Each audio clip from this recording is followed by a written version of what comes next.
Olá, muito bom dia. A TV Estadão recebe hoje o neurologista José Salomão Schwartzman, que é uma das referências, se não a referência em autismo no Brasil. Dr. Salomão, bom dia, obrigada pela sua presença. Bom dia, obrigado, El. Participa dessa entrevista também conosco aqui a Fabiana Cambricoli, que é repórter de saúde do caderno Metrópole do Estadão. Fabiana? Bom dia. Bom dia. Dr. Salomão está lançando o livro Sem Dúvidas sobre o Autismo. É um livro, uma obra didática que visa ajudar aí as pessoas a tirarem as suas dúvidas sobre esse distúrbio, que é um distúrbio cada vez mais comum. Estima-se hoje que uma criança a cada 68 nascidas tenha autismo. Doutor, vamos começar então pelo básico. Vou perguntar para o senhor, o que é autismo e por que essa incidência cada vez maior? O autismo, na verdade, é um nome muito genérico que hoje você atribui a pessoas com sinais e sintomas bastante diferentes, né?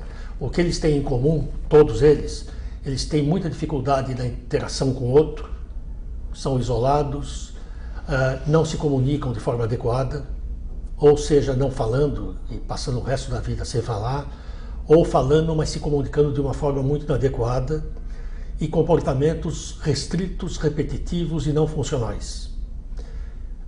Dentro disso você tem uma enorme variabilidade, porque você pode ter indivíduos que têm todos esses sinais e sintomas num grau muito acentuado, que é aquele autista clássico que você costuma ver em filmes, que fica o dia inteiro com movimentos estereotipados, até no outro lado do espectro, que você tem pessoas aparentemente normais, mas que são refratárias a um contato físico, socialmente são inadequados, têm interesses muito restritos, são indivíduos que inclusive podem ser experts em determinadas áreas, porque quando eles têm interesse em alguma coisa, eles são imbatíveis naquilo, eles são profundamente conhecedores daquele assunto. E por que a incidência, doutor? Por que é uma impressão ou ela está aumentando? Por que aumentou? Bom, primeiro aumentou o número de pessoas que cabem no espectro. Quando você tinha um conceito muito estreito, poucas pessoas cabiam aqui. À medida que eu vou alargando o guarda-chuva, cabe mais gente dentro.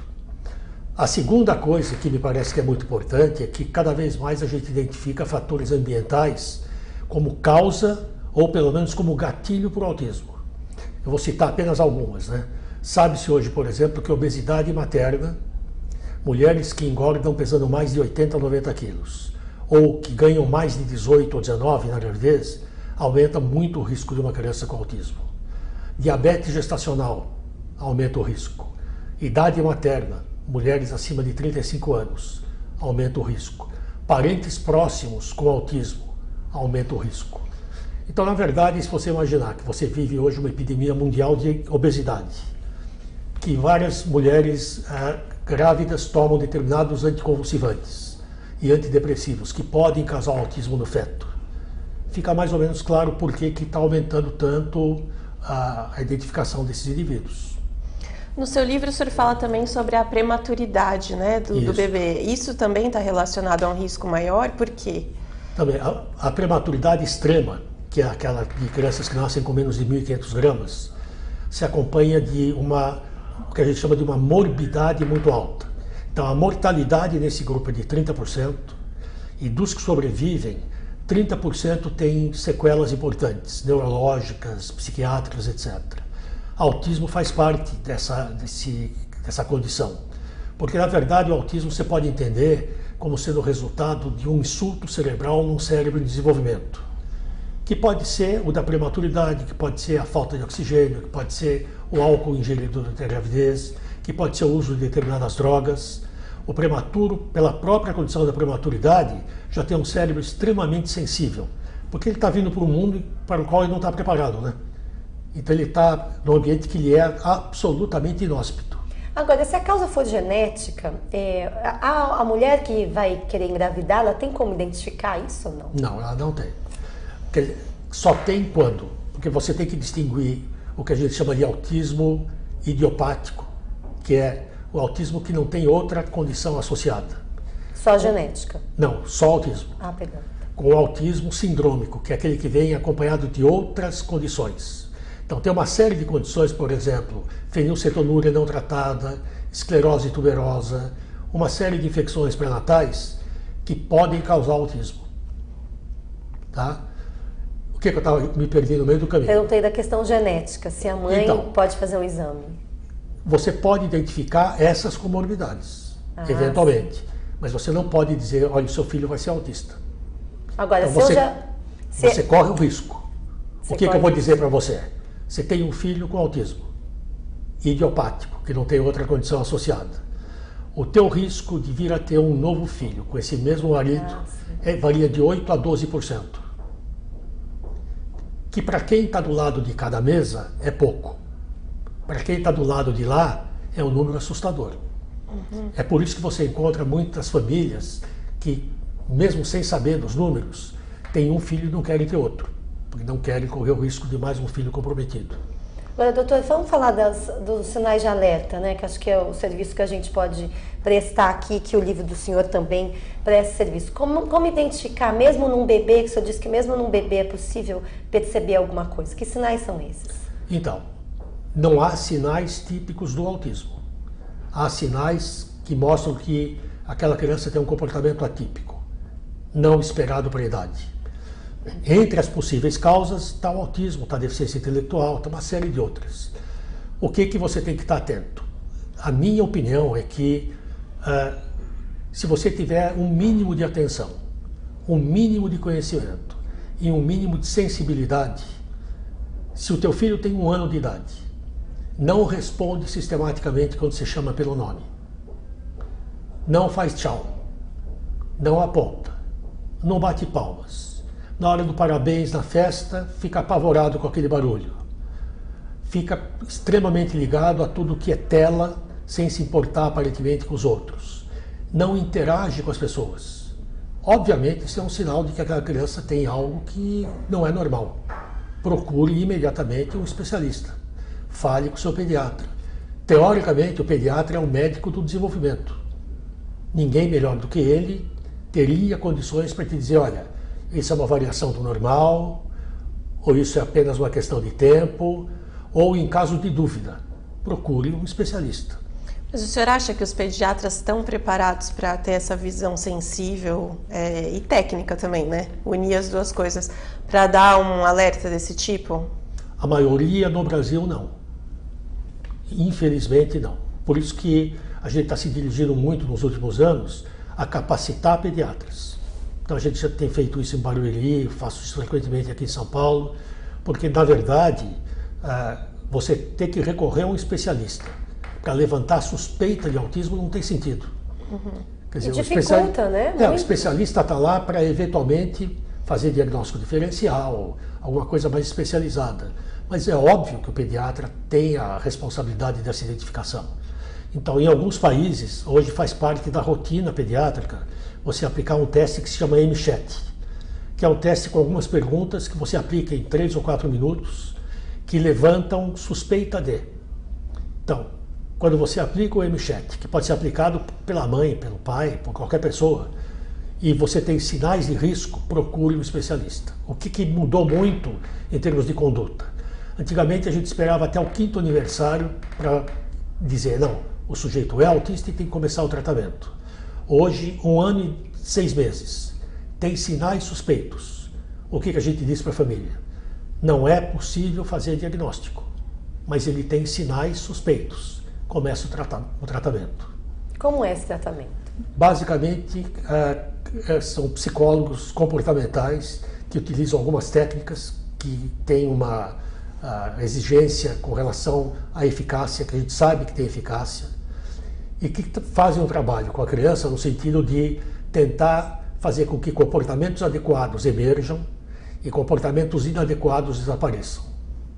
Então é muito na base de recompensa e castigo. Não como se faz, obviamente, com o ratinho no laboratório, que é uma comparação extremamente infeliz que alguns fazem. E por isso há uma polêmica em torno dessa terapia, porque se compara com o que se faz com animais. Mas é uma coisa totalmente sem sentido. Quer dizer, o que eu explico para a família? O ABA, que é essa terapia, nada mais é do que o extremo do que você faz com ela todo dia. Quer dizer, ela chega aqui, amiga íntima sua, esqueceu que é seu aniversário. Não te deu parabéns, nem um beijinho. De algum jeito você vai punir essa menina. Você não vai oferecer um café, você vai esquecer de fazer alguma coisa. Não, ela chegou com uma dúzia de flores, um presente maravilhoso, ela vai ser recompensada. Basicamente é isso, é o que eu faço com a minha mulher, é o que ela faz comigo, só que é uma coisa muito mais categórica. Sistemática, né? Muito mais sistemática, chata de fazer, mas que dá resultados. Então vamos fazer um exemplo, só me corrija se eu estiver errado. Uma criança então está com o seu terapeuta, o terapeuta dá uma atividade para a criança fazer. Então ela vai fazer um quebra-cabeças. Se ela completou aquele quebra-cabeças, ela ganha um prêmio. Por exemplo, que pode ser assistir um desenho. Por exemplo, brincar com o celular do pai por 5 minutos. Aí depois volta para aquela atividade. Isso. Terminou, ganha um prêmio. Por exemplo, coisa que as pessoas não gostam, mas que muita gente usa, te dou uma balinha desse tamanho que você adora. Tá? Ou te digo alguma coisa, muito bem, ou muito bem, pode ser uma recompensa. O que você aprende quando você começa a trabalhar muito mais do que implantar comportamentos, não entrar no jogo da criança de tal forma que você, quando a criança faz uma coisa errada, você chama a atenção dela de determinada forma, você está reforçando o comportamento dela. Então, digamos, o teu filho é muito birrento. A hora que ele quer alguma coisa e se joga no chão, começa a bater com a cabeça na parede ou no chão. Imediatamente você fica ansiosa e faz o que ele quer. Você sinalizou o que para ele? Que ele pode fazer aqui. A hora que você quiser a minha presença, bate a cabeça na parede. Né? Então, nesse momento, o que você pode fazer? Qual é a punição? É não fazer nada. Isso até para quem não é autista, né? Para todo mundo, para nós também. Sim. Óbvio. Né? Agora, para quem que critica a ABA, né, essa terapia comportamental, tem alguns pais que optam por colocar os filhos em terapia de psicanálise, né? Qual que é a sua visão sobre essa linha de tratamento e quais são as evidências científicas, né, que existem? Bom, primeiro, não há evidência científica. Não há nenhuma evidência científica com relação à psicanálise em nenhum aspecto. A psicanálise é um paradigma que não se presta ao modelo da eficácia científica, porque você trabalha com casos anedóticos. O que é caso anedótico? Você era fóbica, você não entrava no elevador, fez psicanálise comigo durante 12 anos e não tem mais. Eu publico isso, se eu não estou mentindo, nem você, isso é um caso anedótico. Mas eu não posso generalizar, eu não posso dizer assim, em casos de fobia, a psicanálise dá resultado em 100% dos casos. A psicanálise é um outro tipo de ciência, ela não se enquadra nesse modelo. Não há nenhuma evidência que a psicanálise atue no autismo. Segundo, imagine um autismo moderado, que tem uma dificuldade de compreensão. O autista tem uma dificuldade de linguagem, não só na forma como ele fala, mas uma das coisas mais importantes, ele é extremamente literal. Ele não entende metáfora, ele não entende uma linguagem metafórica, ele não entende duplo sentido. A psicanálise trabalha com base em interpretações, em que é tudo metafórico. É impossível o autista entender o que você está dizendo. Mas como eu sou psicanalista, eu vou dizer que você não entende porque você está rejeitando a terapia. Eu não vou partir do pressuposto que você não está entendendo. Imagine um lacaniano falando com um autista. É impossível disso. Uma criança ainda. É mais fácil o psicanalista virar autista do que a criança melhorar. Porque é impossível isso. Não há essa troca de informações. Então, não há evidência de que psicanálise ajude. Há exceções? Claro. Se você tem um indivíduo que é de alto funcionamento, muito inteligente, que tem minimamente uma capacidade de introspecção, ele pode se beneficiar de uma terapia verbal? Pode. Mas você tem que escolher muito. Eu não posso pensar isso numa criança de 2 anos, que é o que o pessoal propõe, né? Que você deve começar com psicanálise numa criança de 1 ano e meio, 2 anos. Não vejo como isso possa ser feito de uma forma adequada. E a história da psicanálise, ela trouxe um peso enorme para as mães. Você já deve ter ouvido a história da mãe geladeira. Sim. Que durante anos foi a explicação para o autismo, né? O Bettelheim, o Kanner, esse pessoal antigo, cunhou o termo de mãe geladeira, dizendo que a criança autista é uma criança que nasce normal, mas por força de uma maternagem extremamente fria, não adequada, o cara fica autista. Que cruel, né, doutor? E eles preconizavam o que como tratamento? Tirar a criança de casa. O Kanner publicou isso, né? O único jeito de tratar de um autista é tirar da família, porque a família não permite que ele melhore. Estou falando da década de 1940? Não, eu estou falando de hoje em São Paulo. Ainda você tem gente ainda tem linhas em que defendem campos isso. Universitários que ensinam alunos de psicologia a teoria da mãe geladeira. Doutor, vamos falar um pouquinho disso então. O que se fala, as fake news, né? O livro do senhor cita isso. Recentemente se falou que vacina pode gerar crianças com autismo. Então não dê vacina para o seu filho, não vacine, senão ele vai virar autista. Há tratamentos também feitos com água sanitária que poderiam minimizar sintomas do autista. Queria que o senhor listasse essas fake news, pelo menos as principais, e falasse qual o prejuízo que elas provocam. Então, o que a gente discute com a família? Né? Se você se afastar dos métodos e técnicas que têm eficácia comprovada, você entra no terreno da fake.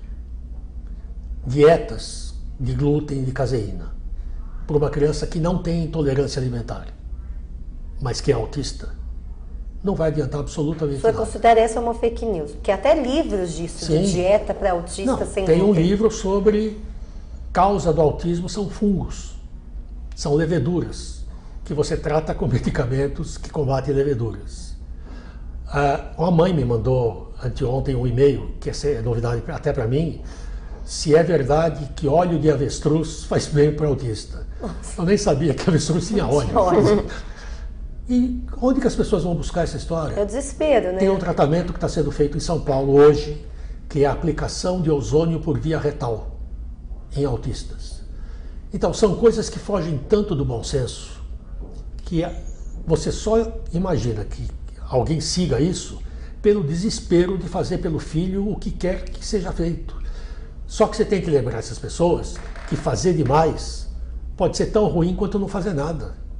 Porque você expõe essa criança injeção de células-tronco. Tem gente fazendo isso, levando o filho para a China, para fazer isso em autismo. Não tem sentido nenhum essa história. Então a gente está vivendo câmara hiperbárica para autismo. Igual o esportista Sim, faz. sim.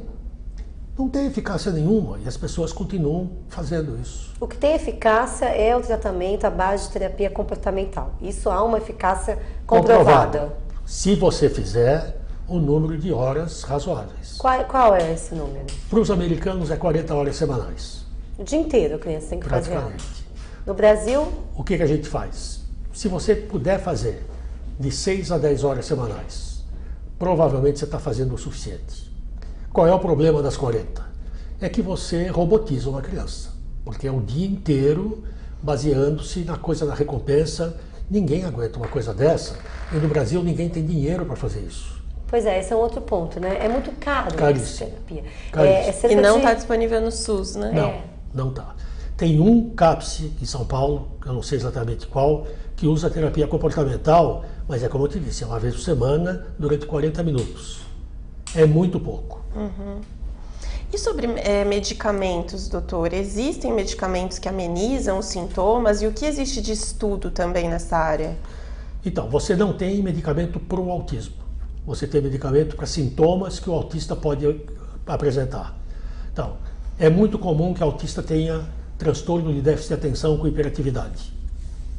E que você tem que tratar com medicamento se esse distúrbio atrapalhar muito a funcionalidade dessa criança. 20% dos autistas têm convulsões. Tem que tomar medicamento anticonvulsivante. Algumas crianças se beneficiam de tratamentos antipsicóticos, que você usa em esquizofrenia de adulto e que em doses adequadas podem melhorar o comportamento de crianças autistas. Mas nem todos os autistas têm que tomar medicamento.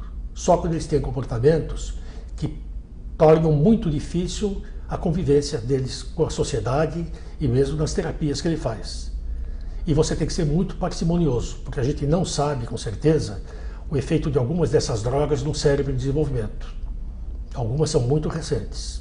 Olha, doutora, há vários laboratórios, há vários pesquisadores em universidades que estudam, né, esse tema, Sim. a fim de oferecer um medicamento no futuro, né? Nós aqui publicamos também uma matéria recentemente sobre isso. O senhor acha, há muitas pesquisas mesmo, e o senhor imagina que um dia haverá um remédio mais genérico para o autismo? Não, para o autismo não, porque não existe autismo. Existem autistas diferentes um do outro. Cada um é um caleidoscópio, né? Um tem mais uma coisa, outro tem mais outra. Então, provavelmente, como é que você tem que entender o autismo? Imagine que, se o cérebro infantil, durante a gravidez, no primeiro trimestre, eventualmente um pouco mais tarde, sofrer algum insulto, que pode ser falta de oxigênio, insulto mecânico, drogas que a mãe introduziu, se lesar determinadas estruturas, o quadro que você vai ter é de autismo. Então, na verdade, autismo é uma coisa tão pouco definida como é deficiência intelectual. Então, quando você fala assim, qual é o remédio para deficiência intelectual? Bom, de quem que você está falando? Do indivíduo que tem síndrome de Down, do sujeito que tem uma outra síndrome genética, ou do sujeito que tem uma deficiência intelectual por desnutrição? Cada uma delas tem particularidades. O autismo, hoje inclusive se discute se essa história do espectro está correta. De ser tão amplo. A gente já começa a discutir muito se realmente é um espectro, ou se eu deveria separar, por exemplo, o autista de alto funcionamento, que é o Asperger, é isso? que é o Asperger, ou melhor que o Asperger, né? Do sujeito que tem aquele autismo clássico. Porque quando você olha, não dá para imaginar que seja a mesma São coisa. muito diferentes, né? Não é? É uma coisa assim, cabe dentro do espectro? Sim, se eu esticar esse espectro de uma forma muito elástica, cabe qualquer coisa, né? Cabe até teu filho que é meio nerd, cabe ali no cantinho. Mas será que é isso que está correto? E a outra coisa, qual é a diferença entre um ótimo autista e um péssimo nerd? Você tem uma zona de penumbra que o diagnóstico vai depender do meu humor. Se eu tiver de bom humor naquele dia, eu vou dizer, não, seu filho é nerd e tal. Se eu tiver de saco cheio por alguma razão, seu filho é autista. Doutor, por que muitos não falam? Autistas? 30% jamais vão falar. Por quê? Porque eles têm um retardo intelectual importante, porque eles não têm necessidade de falar e porque o autista, mesmo o mais inteligente, não vê necessidade de se comunicar com o outro. Pela mesma razão que ele não vê necessidade de te olhar nos olhos. Por que o autista não olha nos olhos? Isso é melhorado com a terapia? Você pode treinar o cara. Ou ele aprende com o tempo que não olhar no olho do outro não é bem visto pela sociedade. Então eu aprendo. Outro dia eu estava falando com um adolescente, o cara olhando para mim fixamente. Eu falei assim, você aprendeu a olhar? E você não sabe o quão trabalhoso é o que eu estou fazendo agora. Nossa. O quanto me custa. Mas eu sei que é isso que a gente tem que fazer, para parecer normal, né? Mas quanto à questão da fala, geralmente a maioria dos casos é porque eles não sentem essa necessidade, mas eles têm a capacidade de falar, ou porque eles não têm? Porque tem uma pergunta no seu livro que o senhor fala, né, que tem alguns comportamentos e habilidades que, às vezes, por exemplo, o autista pode parecer surdo se alguém chamar ele, mas em uma determinada situação extrema ele vai se incomodar com o ruído. A fala também. É assim também? Então, o que os pais te dizem, né? Tem os que não falam nada. Mas o que é importante no autismo? O autista não só não fala, como ele não usa formas alternativas de comunicação. Então, quando você pega uma criança surda congênita, né, que não fala, mesmo que você não ensine Libras, que não ensine nada, ela vai se comunicar com você de algum jeito. Ela cria um mecanismo, tanto assim que a mãe fala assim, eu sei tudo o que ela quer. O autista não. O autista não é que ele não fala, ele não se comunica. Então, um autista que não fala, o que eu tento fazer? Ensinar uma forma alternativa de comunicação, por figuras, qualquer que seja. São os PECs, é isso? O PECs ou vários outros parecidos. Que, ao contrário do que as famílias pensam, não inibe a fala, facilita a fala. Essa é outra coisa também, outra mito, crítica, né? outro mito, como o ABA tem em relação ao PEC. Não use PECs, porque é aí que ele não vai falar. Por que ele vai falar se ele tem uma forma mais fácil? Porque ele vive no mundo falante, só por causa disso. E a partir do momento que ele aprende a se comunicar, se ele puder falar, ele vai. O senhor uma vez falou que o principal no início é ele se comunicar e não falar. Isso. E a fala vem posteriormente. Normalmente é assim. Se vier. Então, o que você diz para a família? Família fica lá, então fala, ele quer água. Não, fala, senão eu não te dou. Então fala. Então, não é desse jeito, porque se ele não está falando, é porque existe um impedimento, seja físico, psicológico, seja o que for. O importante é você tentar mostrar para ele que qualquer forma de comunicação é bem aceita. O apontar. O que não é comunicação que os pais acham que é? Pegar você pela mão e levar até um lugar. Sim. Que isso, na verdade, é te usar como instrumento. Mas pegar, por exemplo, uma garrafa de água que está vazia e levar para o pai, mostra que quer tomar água e que não tem água ali. Sim, ou eu pego o controle remoto da televisão, ponho na tua mão. Eu estou dizendo... Quero ver alguma coisa. Ver. Mas aí você tem que traduzir para o português. Tem que falar para a criança, você quer isso. Você quer, entendi.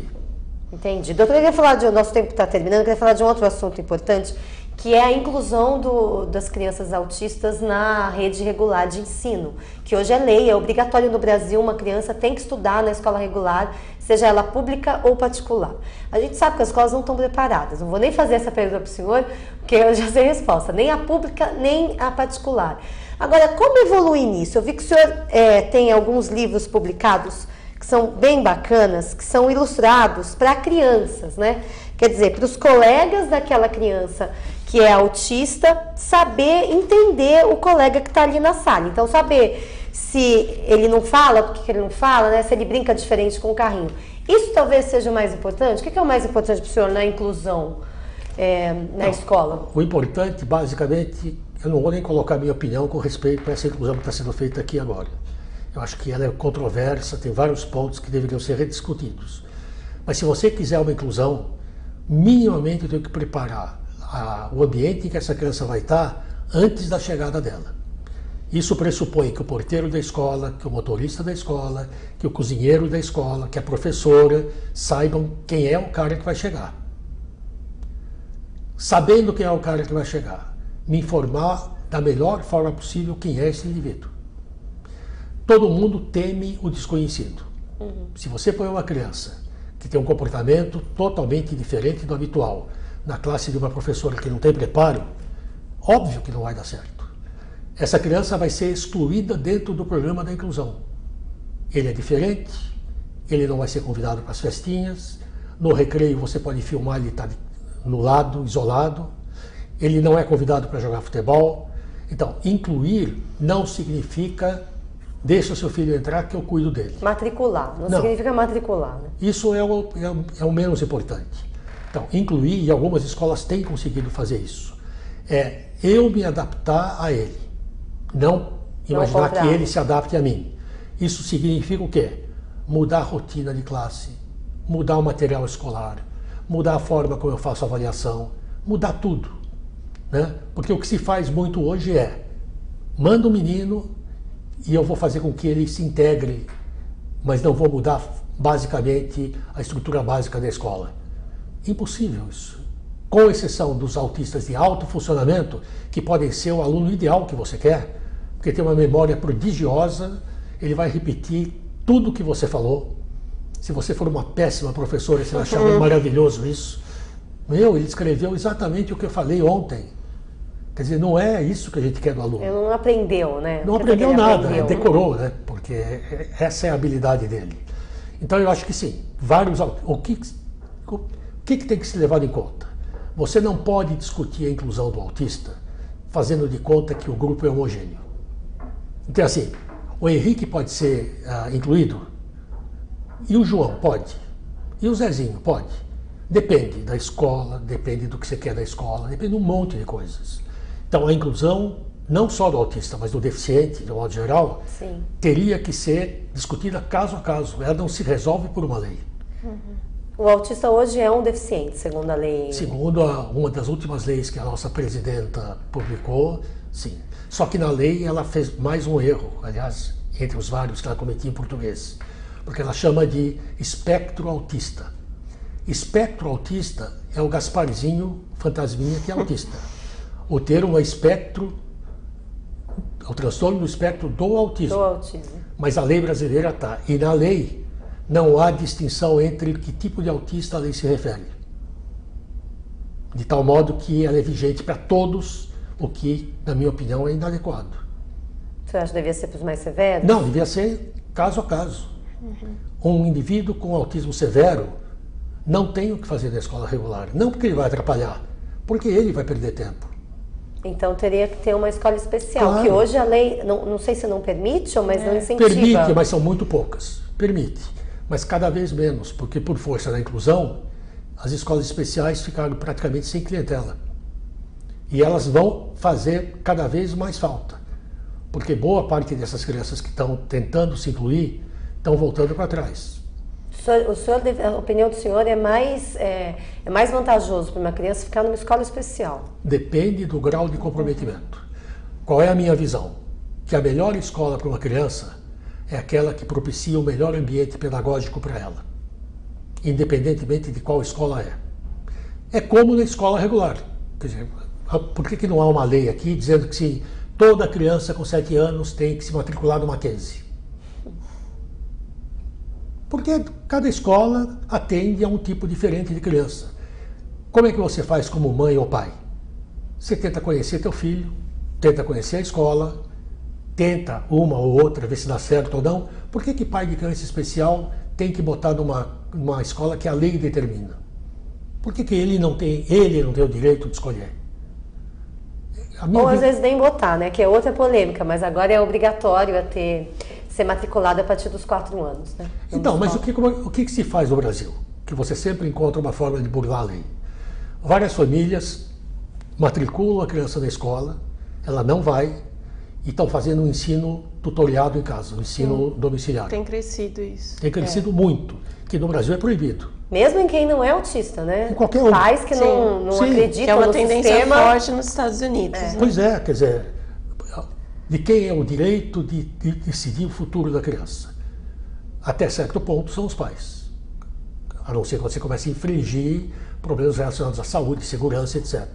Por que o pai e a mãe não têm o direito? Outro dia eu ouvi um juiz da vara da infância, estava discutindo com ele, ele falou assim, porque as famílias não têm condição de decidir. Eu falei, aí você tem. Quer dizer, o juiz é que tem isso aí melhor do que eu, que sou pai dessa criança. Então, essa coisa, outro dia eu ouvi também num evento, hoje não se discute mais a inclusão porque é lei. Ora, discute-se sim. Como se toda lei, né? Muda-se a lei, ué. Qual é o problema? Sim. Doutor, Fabi, tem mais alguma pergunta? Acho que a gente até tenho várias, mas não sei se a gente tem. Tem 100 respostas aqui para você. É a nossa indicação, se você se interessa por autismo, tem algum autista na sua família e quer tirar essas dúvidas, o livro do Dr. Salomão tira 100 delas, né, doutor?